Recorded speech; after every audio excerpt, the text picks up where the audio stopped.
22 million Americans tuned in to The Tonight Show on an ordinary Thursday in 1974, expecting John Wayne to tell a war story, plug a movie, maybe trade a few jokes with Johnny. That is not what happened.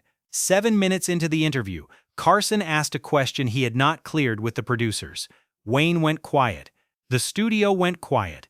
The camera operator in booth 3 later said he could hear the air conditioning for the first time in his career. That was how silent it got. Then Wayne leaned forward in his chair and did something he had never done in 50 years of public life. He told the truth. Not a movie truth, not a cowboy truth. The real one, the one about the phone call from the doctor. The one about standing in front of a mirror in a hospital gown and not recognizing himself. The one about a folded letter in his jacket pocket from his youngest son that asked a question Wayne could not answer. Carson's face changed. And in that moment, on live television, the greatest talk show host in history did something his staff had never seen him do. He abandoned the script entirely. I often see comments from people who didn't realize they weren't subscribed. If you enjoy the channel, please take a second to check and make sure you are subscribed. It is free and it really helps us keep the show growing. Thank you for being part of this journey with us. To truly understand this moment, we need to go back 10 years, 1964. September. John Wayne is being wheeled onto an operating table at Good Samaritan Hospital. Lung cancer. Nearly all of his left lung would be removed. The surgery would last 5 hours, and no one, not the studio executives, not the fans, not the press, would know the truth. Wayne's publicist gave the reporters a single line: "Mr. Wayne is receiving brief treatment for a minor lung infection." Infection. No mention of the word cancer. In 1964 America, cancer was not a disease, it was a shame. A man with cancer was a weak man. And John Wayne, the man who took Iwo Jima, who stopped the Indians, who walked alone through the desert, could not be weak. The publicist knew this. The studio knew this. Wayne himself knew it better than anyone. The surgery was successful. Wayne returned to set 6 weeks later. When filming began on El Dorado, no one noticed he was missing a rib. He had learned to hide the shortness of breath. Between long takes, when he stepped behind the camera, he would quietly reach for an oxygen mask. A crew member would say years later, "Everyone thought he was made of steel, but I saw that mask. He wasn't steel, he was just stubborn." But this lie had a cost, and it was not Wayne who would pay it. It was his children. This is where the story shifts to a place most people don't know about. Wayne's public face was the cowboy, tough, fearless, unbreakable. But in his private life, there was a completely different man. And that man's home was not a movie set, but a 136-foot converted minesweeper, the Wild Goose. Wayne had bought the boat in 1962. He kept it moored in Newport Beach and took his children out to open sea every chance he got. He had 7 children from 3 different marriages. Hollywood turned his failed marriages into gossip, but no one wrote about what happened on that boat. His son Patrick had appeared alongside him in 10 films. On set, they had a director-actor relationship. On the boat, Patrick was just a son, and Wayne was just a father. His daughter Marisa was on the set of Brannigan in London in 1975, 13 years old, watching every scene from behind the camera. Years later, she would become the face of Cancer Foundation events held in London. But the most told story belongs to Ethan, Wayne's youngest son, the kid who jumped off the deck of the Wild Goose and swam among sea snakes. The crew panicked. Wayne looked down from the rail, bourbon in one hand, not a single crease of worry on his face. "If the boy wants to swim," he told the crew, "let him swim." That sentence was Wayne's entire parenting philosophy. Don't fear, swim, get out. But there was something Wayne could not say to himself. What if you become too weak to swim? Here is what you need to know. What you are about to hear is drawn from 2 real lives, from documented struggles, known histories, and private silences, and imagines the conversation that the evidence of those lives always seem to be pointing toward. The facts about John Wayne are real. The facts about Johnny Carson are real. The meeting between them and what was said lives in the space between what we know and what we can feel must have been true. And that space was about to close on a Thursday night in 1974. Inside the Tonight Show studio, Burbank, California, NBC Studios, January 1974, 5:30 p.m. The Tonight Show's production crew repeated the same ritual every night. Guest list, question cards, timing notes, commercial breaks, everything was planned. Johnny Carson was the kind of man who liked to plan even the things that looked spontaneous. That evening, the question cards for Wayne held 5 items: his new film Mech Hugh, his passion for horse racing, his friendship with Nixon, and 2 light anecdotes. It was going to be a standard Tonight Show night. At least everyone thought so. Wayne arrived at the green room at 6 p.m. When the production assistant brought him in, the first thing he noticed was the suit, navy blue, oversized, sagging at the shoulders. Wayne had always filled the room on every previous visit. 6'4", broad shoulders, chin up. That night he did not fill the room. He was disappearing inside it. Wayne sat down in a chair, pulled a folded piece of paper from his jacket pocket, looked at it, and put it back. The production assistant would remember this years later. He didn't read the paper, he just touched it, like he wanted to make sure it was still there, like some kind of talisman. No one knew what that paper was yet, but within a few hours, 22 million people would find out. 9:30 p.m., cameras on. Carson was behind his desk, pencil in his right hand as always, note cards in his left, smile in place. 300 people sat in the studio. The band was playing. Everything was normal. When Wayne was called to the stage, applause erupted. But the tone of the applause was different. Wayne was always greeted with a roar, but that night the applause was gentle, almost cautious. The audience had seen it too. The walk was different. Wayne always came on stage like a cowboy, wide strides, shoulders back, head up. That night his steps were shorter, slower, and when he shook Carson's hand lingered a beat too long. It was not warmth, he was checking something, feeling for something. The first 5 minutes were normal. Carson asked about the new film. Wayne cracked a few jokes. The audience laughed. But between the laughs, something was missing. Wayne's timing was a tick late. His voice, that baritone that had rung across Monument Valley, had dropped half a tone. And Carson had noticed. People who really knew Carson understood one thing about him. The man read faces. In 30 years, he had sat across from thousands of guests and could tell the exact moment each one was performing and the exact moment each one was real. By the end of the first 5 minutes, Carson's professional smile shifted by a millimeter. He glanced once more at the note cards in his left hand. Then he set the pencil in his right hand down on the desk. Producer Fred de Cordova sent a message through the earpiece. "Johnny, stay on the cards." Carson did not touch the earpiece. In the 6th minute, Carson skipped the next question on the cards, something about horse racing. Instead, he asked a question that was written on no card, discussed with no one, born entirely in that moment. His voice was soft but sharp. He asked it the way you ask a friend. Not like a doctor, not like a reporter, like a friend. "Duke, how are you really doing?" Wayne stopped. His smile did not freeze, it melted. Slowly, like a piece of ice touching warm water, it drained from his face and was gone. Nothing replaced it. A void, a facial expression that no camera in 50 years of public life had ever captured. Unguarded, the 300 people in the studio held their breath. 22 million Americans froze in front of their screens, and Carson waited. Because Johnny Carson knew one thing very well. Sometimes the most powerful question is waiting for the answer. Wayne's hands rested on his knees. They were not trembling, not yet, but his fingers were pressing lightly into the fabric, as if he were holding on to keep from falling. And then Wayne began to speak. In 30 years of The Tonight Show, this had never happened before.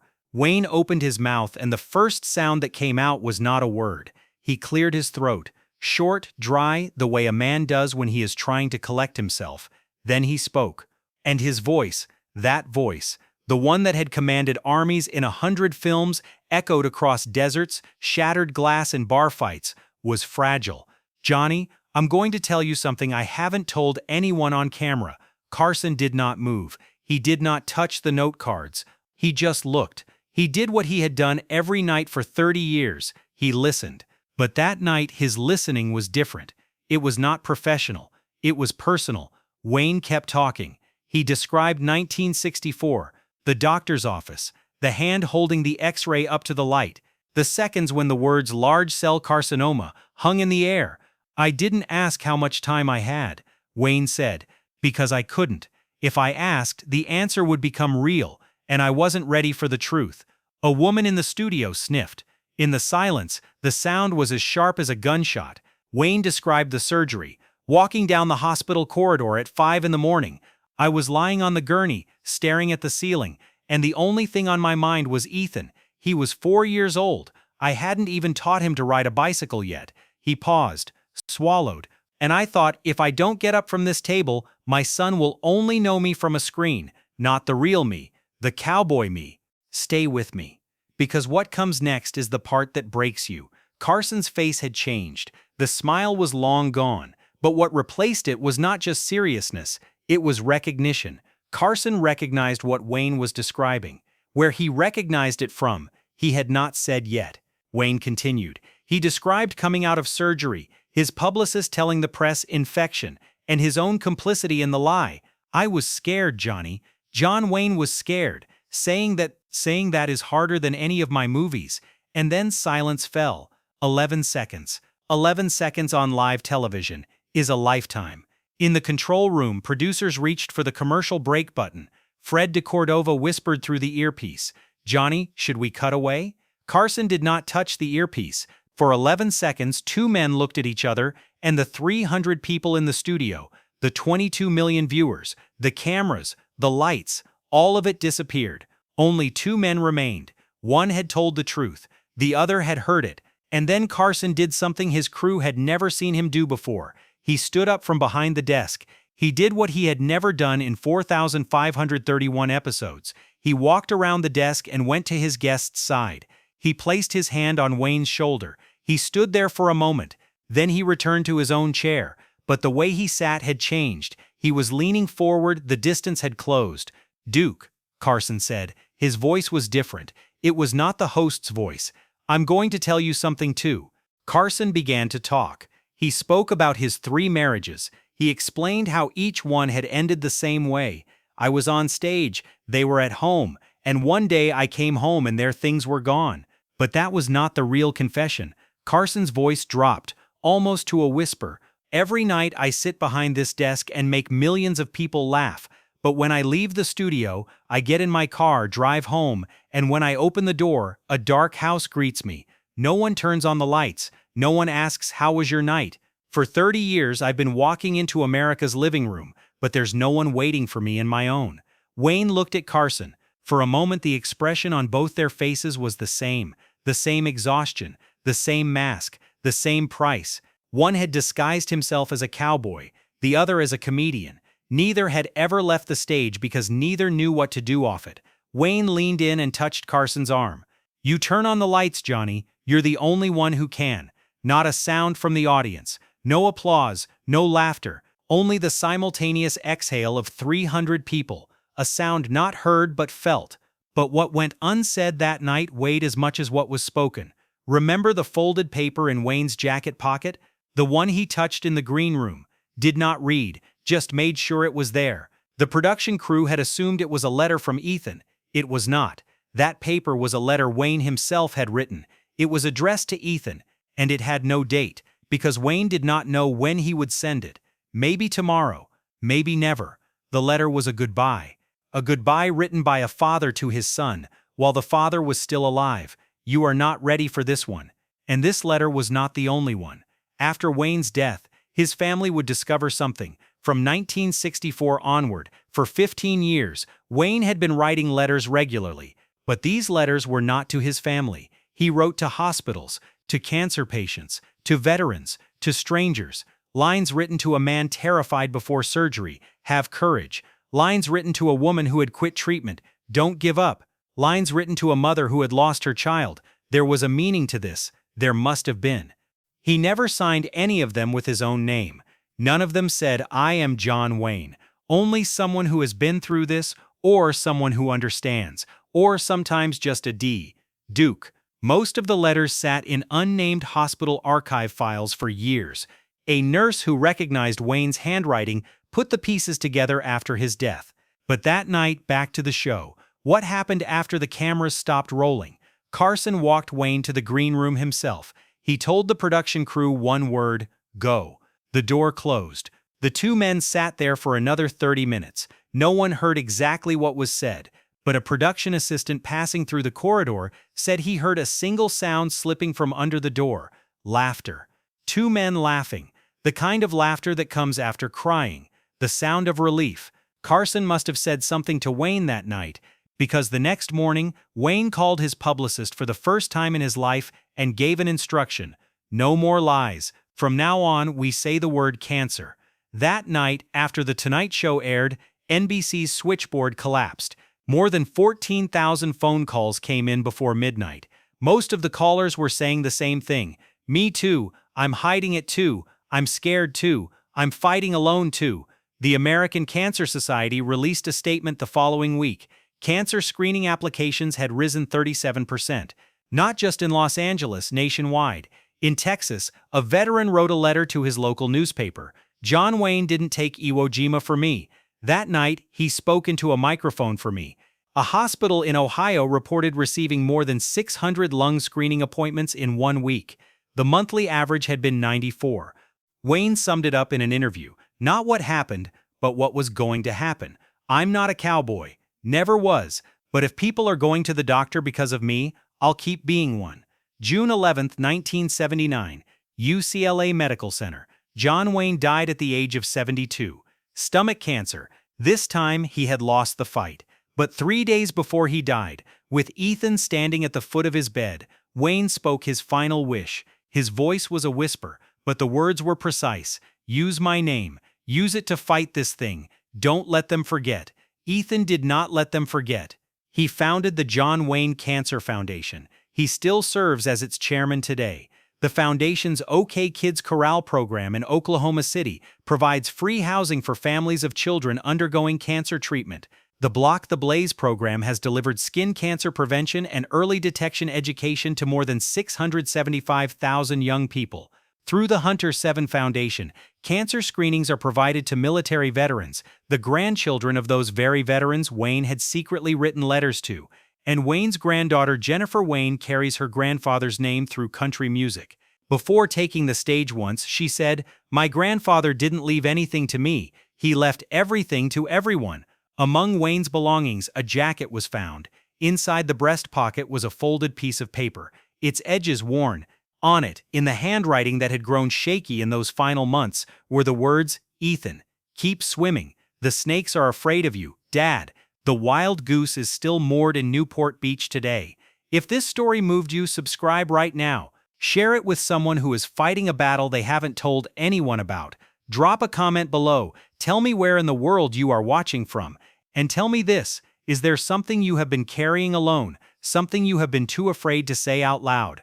Because John Wayne was afraid too. And the night he stopped being afraid, he saved more lives than he ever did in the movies. Because somewhere right now, someone needs to hear that it is survivable,